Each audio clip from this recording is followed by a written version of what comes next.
بسم اللہ الرحمن الرحیم۔ میرے چینل پر خوش آمدید۔ آج میں آپ کو بہت ہی مزے کی کہانی سنانے جا رہی ہوں جو کہ ہے بندروں کی ٹولی۔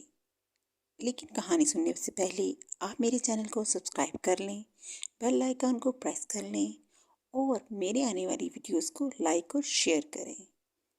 چلے کہانی شروع کرتے ہیں۔ ایک جنگل میں بندروں کی ایک ٹولی رہتی تھی۔ اس ٹولی میں 2 بچے بھی تھے جو بہت زیادہ شریر تھے۔ ان کے ماں باپ بھی ان کی شرارتوں کی وجہ سے تنگ آ گئے تھے۔ اسی جنگل میں ایک ننھا زراف بھی رہتا تھا۔ وہ بہت ہی سادہ اور بولا بھلا بچہ تھا۔ ایک دن گھاس چرتے چرتے وہ جنگل کے اس حصے میں آ گیا جہاں بندروں کی یہ ٹولی درختوں سے پتے اور پھل فروٹ توڑ کر کھانے میں مگن تھی۔ دونوں چھوٹے شرارتی بندروں نے زراف کو دیکھا تو انہیں حیرت ہونے لگی کیونکہ انہوں نے کبھی ایسا جانور نہیں دیکھا تھا۔ بندر کے ایک بچے نے کہا، ارے دیکھو تو کتنا عجیب و غریب جانور ہے، آؤ اسے چھیڑتے ہیں۔ دونوں بندر کودتے پھلانگتے اس درخت پر پہنچ گئے جس کے نیچے کھڑے ہو کر زراف پتے کھا رہا تھا۔ اس درخت کی ایک شاخ پر بیٹھ کر دونوں نے زراف سے کہا، اے لمبو، تمہارا کیا نام ہے؟ زراف نے بڑی نرمی سے کہا، میں زراف ہوں، کیا تم مجھ سے دوستی کرو گے؟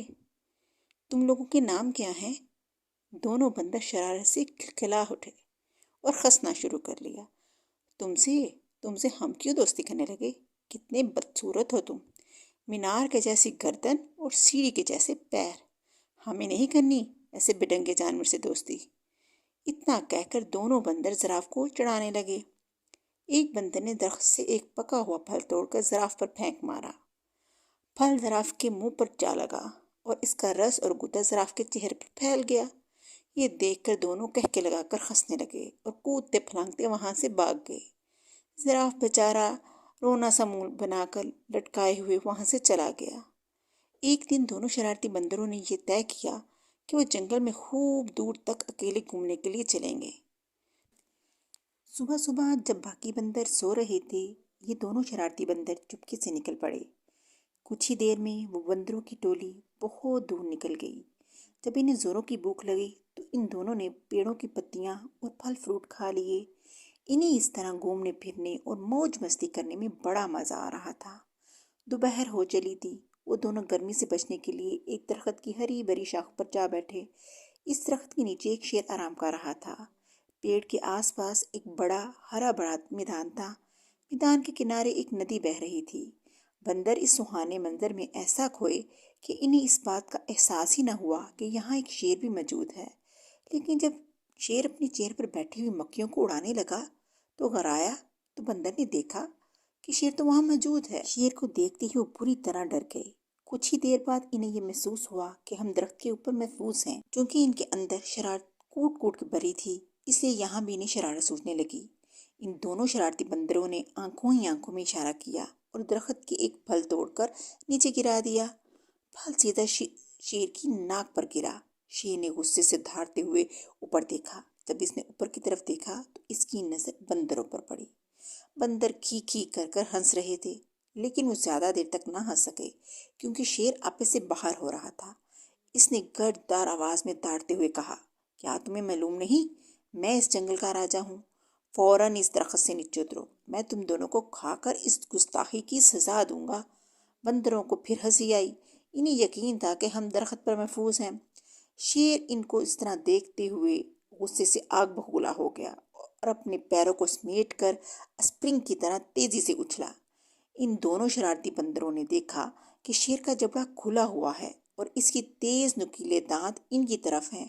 وہ بری طرح ڈر رہے تھے اور شیر بالکل ان کے قریب آ گیا تھا۔ بندروں کے تو ہوش اڑ گئے۔ ان کی ساری شرارت دھری کی دھری رہ گئی۔ وہ دونوں ڈر کے مارے ایک دوسری طرف لپ گئے۔ شیر نے چھلانگ لگائی اور اوپر شاخ کے پاس ہی تقریباً پہنچ چکا تھا۔ لیکن جس شاخ پر وہ دونوں بندر بیٹھے تھے، شیر وہاں تک نہ پہنچ سکا۔ شیر نے دوبارہ زبردست چھلانگ لگائی۔ بندروں کی حالت پتلی ہو رہی تھی۔ وہ ڈر کے مارے چیخنے چلانے لگے، لیکن وہاں ان کی پکار سننے والا کوئی بھی نہ تھا۔ وہ تو اپنی ٹولی اور اپنے ماں باپ کی اجازت کے بغیر بھاگ کر آئے تھے۔ اس درخت کے آس پاس کوئی درخت بھی نہ تھا اور وہ چھلانگ لگا کر اس درخت پر بھی جا سکتے تھے اگر کوئی درخت ہوتا، اور جس درخت پر وہ بیٹھے تھے وہاں اونچائی کی طرف کوئی مضبوط شاخ بھی نہ تھی جس پر جا کر وہ بیٹھ سکتے۔ سمجھنے کے شرارتی اور نافرماں بندر آج پوری طرح پھنس گئے تھے۔ اس حالت میں تھے کہ انہیں کچھ سجائی نہ دے رہا تھا کہ یکا یک ان کے کانوں میں دھیمی سی آواز آئی، گھبراؤ مت، میں تم دونوں کو یہاں سے لے جاؤں گا، چپکے سے میری گردن کے سہارے میری پیٹھ پر اتر آؤ۔ وہ کیا دیکھتے ہیں کہ ان کے ٹھیک اوپر درخت کے پتوں کے درمیان سے اسی زراف کا سر نکلا ہوا تھا جس کا ان لوگوں نے کچھ دن پہلے مذاق اڑایا تھا۔ بندروں نے ایک دوسرے کو شرمندگی سے دیکھا کہ آج وہی زراف ہماری جان بچانے کے لیے تیار ہے۔ اس زراف کو اس دن کی شرارتوں اور مذاق وغیرہ کا ذرا بھی خیال نہیں ہے۔ دونوں بندروں نے اپنی نگاہیں نیچی کر لیں۔ زراف نے کہا، میرے دوستو، جلدی کرو، اگر شیر نے مجھے دیکھ لیا تو ہم تینوں کو کھا جائے گا۔ بندر اب ڈرتے ڈرتے زراف کی گردن پر پھسلتے ہوئے اس کی پیٹھ پر سوار ہو گئے اور زراف انہیں لیے ہوئے تیز رفتاری سے وہاں سے کھسک گیا۔ شیر کو پہلے تو پتہ نہ چلا کہ کیا ماجرا ہوا ہے، لیکن جب اس نے زراف کی پیٹھ پر سوار ہو کر دونوں بندروں کو بھاگتے ہوئے دیکھا تو اس نے دھاڑتے ہوئے ان کا پیچھا کیا۔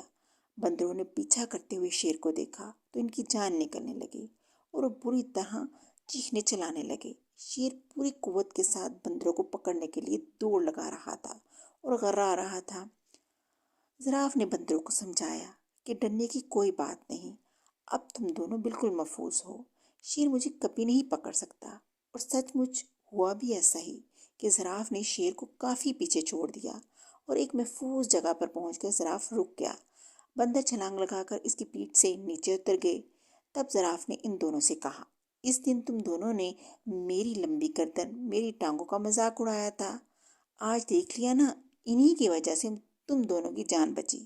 لمبی گردن کی وجہ سے ہی تم دونوں کو دور سے دیکھا اور میں تمہاری درخت کے پاس آ گیا، اور لمبی ٹانگوں کی وجہ سے تیز دوڑ سکا۔ بندر اس پر کیا کہہ سکتے تھے؟ دونوں نے شرم کے مارے اپنی اپنی گردنیں جھکا لیں اور خاموش رہے۔ ان کی یہ حالت اور خاموشی اور شرمندگی دیکھ کر زراف نے ہنستے ہوئے کہا، چلو چھوڑو یار، ان باتوں کو بھول جاؤ، پچھلے قصے، اب آج سے تم دونوں میرے دوست بن جاؤ، میرے ساتھ روزانہ کھیلو گے نا۔